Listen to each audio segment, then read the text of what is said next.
Your Excellency, President Bola Ahmed Tinubu, Commander-in-Chief of the Armed Forces of the Federal Republic of Nigeria, I greet you with profound respect and gratitude for granting me this audience today. I come before you not as a perfect man, but as a Nigerian who has walked through the fires of regional agitation and emerged with lessons that I believe are vital for our nation's future. Mr. President, you know my history. I have been called a militant, a warlord, an agitator. Some of these labels I earned through my own actions. I do not stand before you as a saint. I stand before you as a man who has seen the futility of endless confrontation and the wisdom that comes with age. When I was younger, I believed that the louder we shouted, the more we would be heard. I believed that disruption was the only language power understood. But I have learned something profound, Your Excellency. When you shout at a man, he covers his ears. When you sit with him, he might open his heart. I have had my disagreements with Nnamdi Kanu, very public, very bitter disagreements. We have traded insults. We have questioned each other's motives. But today, I set aside my ego because Nigeria is bigger than Asari Dokubo's pride. Nigeria is bigger than Nnamdi Kanu's detention. Nigeria is bigger than any of us in this room. Your Excellency, let me speak plainly about what Kanu's continued detention is costing us as a nation. Every day he remains in custody, the narrative hardens.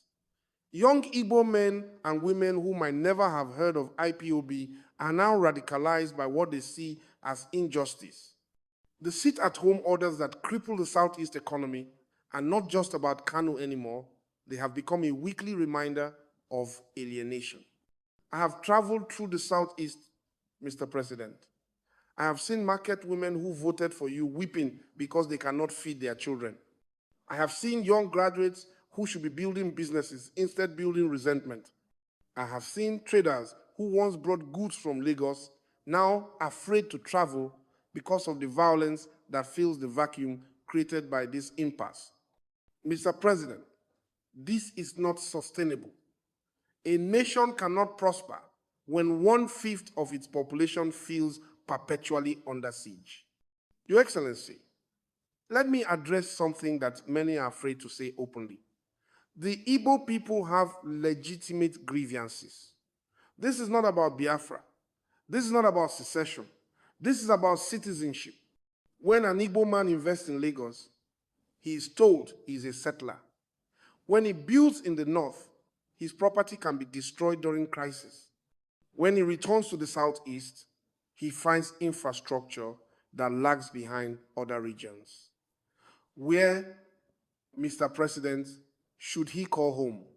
The Civil War ended over 50 years ago, yet the psychological wounds remain fresh. The abandoned property policies of the post-war era still haunt families. The lack of adequate federal presence in the Southeast still fuels conspiracy theories. The absence of Igbo voices in your government's highest echelons still breeds suspicion. I am not Igbo, Your Excellency. I am Ijo. But I recognize injustice when I see it, regardless of whose neck bears the boot. Mr. President, you campaigned on the promise of renewed hope. What greater hope can you offer than the hope of reconciliation?